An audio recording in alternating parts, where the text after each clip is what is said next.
Assalamualaikum warahmatullahi wabarakatuh. Alhamdulillahirabbil alamin. Pada kesempatan ini saya akan membacakan terjemahan Al-Quran surat At-Taubah ayat 121 sampai dengan ayat 129. Aku berlindung kepada Allah dari godaan syaitan yang terkutuk.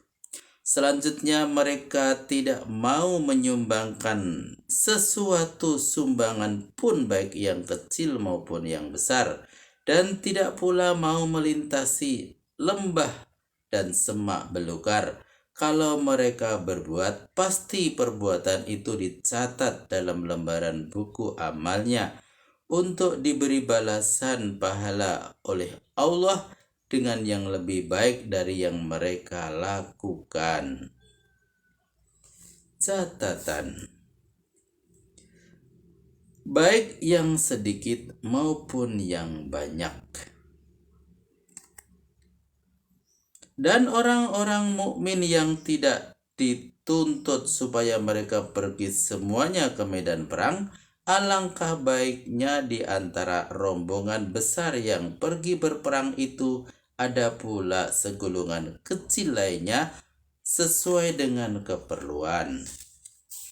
Berangkat untuk memperdalam pengetahuan agama agar mereka dapat memberi pengajaran kepada kaumnya yang ikut berperang bila mereka telah kembali ke tengah-tengah lingkungannya, supaya mereka mawas diri pula di bidang ilmu dan agama. Catatan: boleh juga dibaca, tidak diwajibkan. Kewajiban berperang bukanlah dibebankan kepada masing-masing pribadi. Bila pasukan yang diperlukan sudah lengkap, maka yang lain hendaklah mengerjakan bidang lain. Dalam hal ini, bidang ilmu dan agama. Bidang ilmu dan agama tidak kurang pentingnya dari berperang.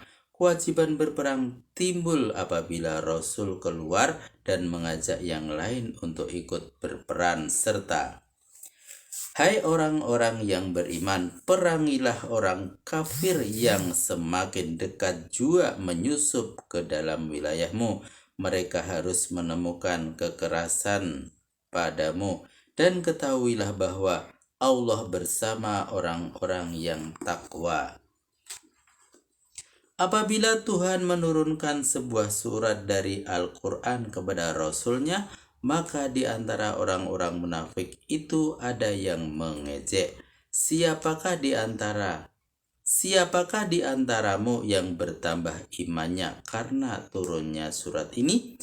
Adapun orang-orang yang beriman bertambah mantap keimanannya, bahkan mereka sangat gembira dengan turunnya surat itu. Tapi orang-orang yang ragu-ragu dalam hatinya kian bertambah kekafiran dan kemunafikannya, bertumpang tindih dengan kekafiran dan kemunafikannya yang terdahulu. Sikap itu sangat mempengaruhinya sampai mereka mati dalam keadaan kafir. Tidakkah mereka memperhatikan bahwa mereka diuji setiap tahun sekali atau 2 kali, namun mereka tidak juga mau bertobat dan tidak mau mengambil pelajaran.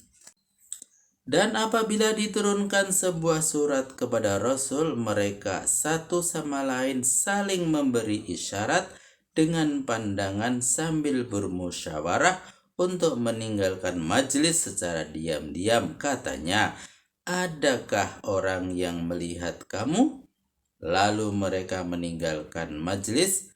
Allah telah memalingkan hatinya karena mereka tidak mengerti. Catatan: apakah Rasul atau orang Muslim yang lain ada yang melihat kita? Kalau tidak ada, mari kita pulang saja. Sebenarnya telah datang kepadamu seorang Rasul dari bangsamu sendiri. Berat terasa olehnya penderitaanmu, dan besar keinginannya hendak menunjukimu dan memperbaiki keadaanmu. Dia sangat penyantun dan penyayang kepada orang-orang yang beriman. Tapi jika mereka menolak, katakanlah, cukuplah Allah yang akan menolongku. Tiada Tuhan selain Dia. Kepadanya aku bertawakal. Dialah Tuhan pemilik arasy yang agung.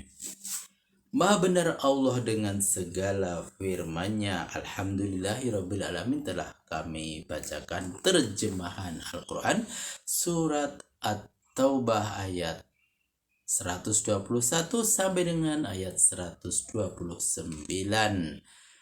Ayat 129 ini merupakan ayat terakhir dari surat At-Taubah. Insya Allah ketemu kembali pada video berikutnya dengan membaca surat Yunus. Terima kasih. Wassalamualaikum warahmatullahi wabarakatuh.